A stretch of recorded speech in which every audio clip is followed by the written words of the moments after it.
Երեկվա ժամերգությանը մասնակցել եք։ Այո, Ինչ գնահատական։ գերազանց գնահատական։ Բարեպաշտ մեր վեհապարտերը, շատ գեղեցիկ մատուցեց աղոթք եւ ժամերգություն, այո։ Իսկ ընդհանրապես տեսարանը, որին ականատես եղաք, բաժանվել էին։ Ես ուղղակի շատերին ճանաչում եմ, բաժանված եպիսկոպոսներին, հոգևորականներին, ուղղակի իրենց խորհուրդ կտամ, թող միաբան լինեն, ինչպես իրենք են ասում, չի կարելի։ Բոլորս էլ մի սխալ գործել են կյանքում, պետք չի որ շանտաժների տակ ենթարկվել։ Բոլոր հայ ժողովուրդը միշտ ներել է իր զավակներին։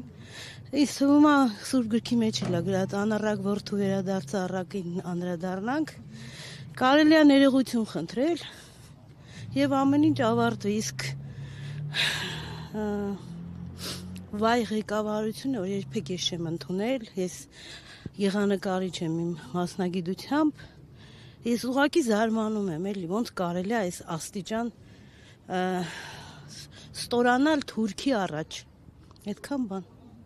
Ասացիք միաբանվել, ինչպես իրենք են ասում սրբազանները, իրենք կարծես թե միաբանվել են վեհափառ հայրապետի հրաժարականի օրակարգի շուրջ, երեք էլ նամակ են փոխանցել քարտուղարություն։ Նամակ են փոխանցում, ես զարմանում եմ ուղղակի, բոլորին էլ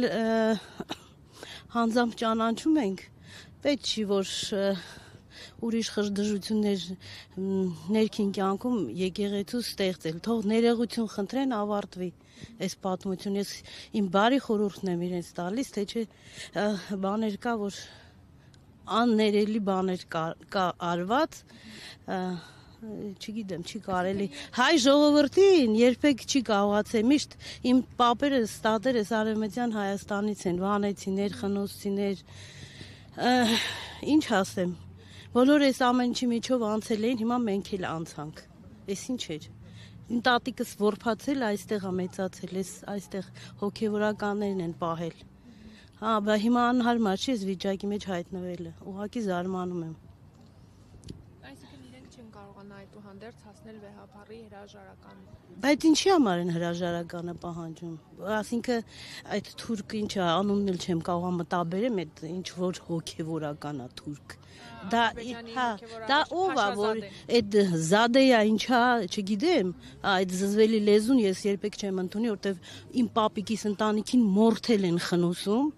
այդ էլ ասեմ, բայց սաղ ցույց տալուս։ Դե ցույց տվեք, խնոսի իմ պապիկիս ընտանիքին մորթել են, ինքն ու քույրն են, անդրանիկն ապրկել իրենց այդ ամեն ինչից, եւ ինչ հետևանքը, ինչը ներենք, ասենք թուրքի ինչը ներ, իրանք պիտի ներողություն խնդրեն եւ փոխհատուցեն,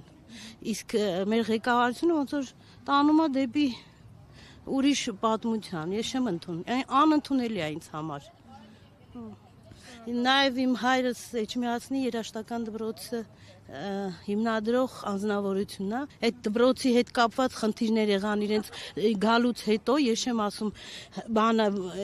ամեն ինչ շտկված ա եղել առաջներում, բայց ես չեմ կարողանում ընդունեմ, որ ասենք երաժշտական դպրոցից կարողանում էին թող Նիկոլ Փաշինյանն էլ լսի, ես իրան գրել եմ, քանի անգամ ինքը չի էլ նայում այդ նամակները երևի, ասենք երաժշտական դպրոցում գործիքներ կար նվիրած եւ հողատարածք, որ մայրաթորն է նվիրել, առաջի երաժշտական դպրոցն է Էջմիածնի Մակար Եկմալյանի անվան։ Եվ ամեն անգամ այս պատմությունը, ասենք 4 տարի արդեն այս պատմությունը, ասենք փոխանակ մենք հեղինակային իրավունքներ ունեինք, ասենք այդ ամեն ինչը օգտագործվեր բարելավելու համար դպրոցը, փաստորեն իրանք ավելի վատացրեցին, եւ մենք խոսեցինք նախքին քաղաքապետը անունն էլ չեմ հիշու, որ տամ, ճիշտն ասած, ասենք գողություններ կազմակերպում, նման մի բան էլի, ասենք ռայալը դպրոցից տանում էր, որը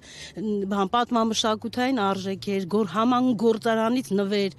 Ավգուստ Ֆոստեր, մի հատ դրա գները կարելի է իմանալ ու հասկանանք, թե ինչի համար են այդ գործիքը տանում։ Ներկայիս տնօրեններ, իմի նորից ինքնատնօրենը,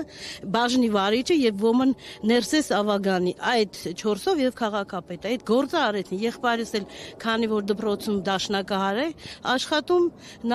նրան աշխատանքից մենք որ խոսեցինք, ասենք իրավունք չունեք, տանեք երեխաների համար բերված գործիքները, այդքան տարի 54 տարի իմ հայրը հիմնադրել է ղեկավարել է դպրոցը։ Ասենք ինչի իմաստ ունի դպրոցից գործիք տանել էս պահին,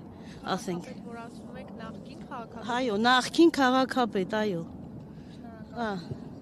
Եվ եղբորս աշխատանքից կրճատեցին, տվեցինք դատարան, դատարանն էլ փաստորեն նույն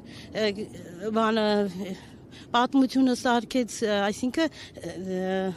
Դիանա Գասպարյան կոչված, ասենք դատարանի վրա էլ էր ազդեցություններ կրել։